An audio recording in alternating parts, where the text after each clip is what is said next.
Hello, അസ്സാം വലൈക്കും. ഇന്നൊരു കുക്കിംഗ് വീഡിയോ ആണ് കേട്ടോ. എളുപ്പത്തിൽ കപ്സ് ഉണ്ടാക്കി നോക്കാം നമുക്ക്. ഓക്കെ, അതിന് കുക്കർ അടുപ്പത്ത് വെച്ചിട്ട് അതിലേക്ക് സൺഫ്ലവർ ഓയിൽ ഒഴിച്ച് കൊടുക്കാം. അതിലേക്ക് നമുക്കൊരു സവാള അരിഞ്ഞതും ഇട്ടിട്ട് വഴറ്റി കൊടുത്തിട്ട് വെളുത്തുള്ളി, ഇഞ്ചി, പച്ചമുളക് ഇതിന് പേസ്റ്റും കൂടെ ആഡ് ചെയ്തിട്ട് ഒന്നും കൂടി ഇളക്കാം. എന്നിട്ട് തക്കാളി പേസ്റ്റ് ആക്കി ഇട്ട് കൊടുത്തിട്ട് നല്ലോണം ഇളക്കി കൊടുക്കാം. എന്നിട്ട് നമുക്ക് ഇതിലേക്ക് മാഗി ക്യൂബ് ഒന്നിട്ട് കൊടുത്തിട്ട് ഒന്ന് നല്ലോണം ഒന്ന് വഴറ്റി കൊടുക്കാം. എന്നിട്ട് നമുക്ക് ഇതിലേക്ക് കപ്സിൻ്റെ പൗഡർ അത് ഇട്ട് കൊടുക്കാം. എന്നിട്ട് അതും കൂടെ ഒന്ന് നല്ലോണം മിക്സ് ആക്കണം. നല്ലവണ്ണം വഴറ്റിയെടുക്കണം. ഓക്കെ, ഇനി നമുക്കിതിലേക്ക് ചിക്കൻ ഇട്ട് കൊടുക്കാം. ചിക്കൻ കൂടെ ഇട്ടിട്ട് നല്ലോണം ഇളക്കി യോജിപ്പിച്ച് കൊടുക്കാം കേട്ടോ. ഇനി നമുക്കിതിലേക്ക് കപ്സിൻ്റെ അരി ഇട്ട് കൊടുക്കാം. അരി ഇട്ടിട്ട് ഒന്നുകൂടെ നല്ലോണം ഇളക്കി യോജിപ്പിച്ചെടുക്കണം. ഓക്കെ, എന്നിട്ട് ഇതിലേക്ക് ആവശ്യമായ വെള്ളം ഒഴിച്ച് കൊടുക്കാം. വെള്ളം ഒഴിച്ച് കൊടുത്തിട്ട് ഒന്നുകൂടെ നല്ലോണം മിക്സ് ആക്കി എടുത്തിട്ട് ഇതിലേക്ക് ഒരു ലെമണും ഇട്ട് കൊടുത്തിട്ടുണ്ടോ. എന്നിട്ട് നല്ലോണം ഇളക്കി യോജിപ്പിച്ചിട്ട് ഇതിലേക്ക് ആവശ്യമായ ഉപ്പ് ഇട്ട് കൊടുക്കാം.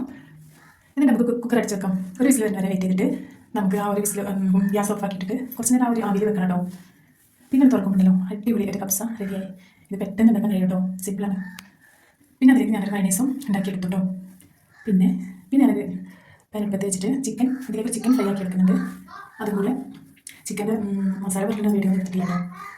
എന്നിട്ട് അത് ഫ്രൈ ആക്കി എടുക്കാം, ചിക്കൻ ഫ്രൈ ആക്കി എടുക്കാം. ഓക്കെ, എന്നിട്ട് നമുക്ക് ഇത് സെർവ് ചെയ്യാം. അടിപൊളിയാണ് കേട്ടോ, നല്ല ടേസ്റ്റാണ്, നല്ല സിമ്പിളാണ്. ഉണ്ടാക്കിയെടുക്കാൻ ഒരു അരമണിക്കൂർ മതി കേട്ടോ. ഓക്കെ, അപ്പോൾ നമുക്ക് ആദ്യം കപ്സ ഇട്ട് കൊടുക്കാം പ്ലേറ്റിലേക്ക്. എന്നിട്ട് നമുക്ക് ചിക്കൻ ഫ്രൈ ആക്കിയത് ഇട്ട് കൊടുക്കാം. ഓക്കെ, എന്നിട്ട് മയണൈസും കുറച്ച് ആഡ് ചെയ്യാം. മയണൈസിൽ ഞാനൊരു ടേസ്റ്റ് ഇല്ലല്ലോ, അത് വേണം, എന്നാലും അതിൻ്റെ ഒരു ടേസ്റ്റ് വരുള്ളൂ. എന്നാൽ പിന്നെ ഞാനൊരു ഉള്ളി സുട്ട പച്ചമുളക് ഇത് ഒരു സംഭവം ഉണ്ടാക്കിയിരുന്നു, അതും കൂടെ ഇതിലേക്ക് ഇട്ട് കൊടുക്കാം. എന്നിട്ട് നമുക്ക് കഴിച്ച് നോക്കിയാലോ, നല്ല ടേസ്റ്റ് ആയിരിക്കും. സൂപ്പറാണ് കേട്ടോ, അടിപൊളി. കുട്ടികൾക്ക് ഭയങ്കര ഇഷ്ടമാണ് കപ്സ. Okay, thank you.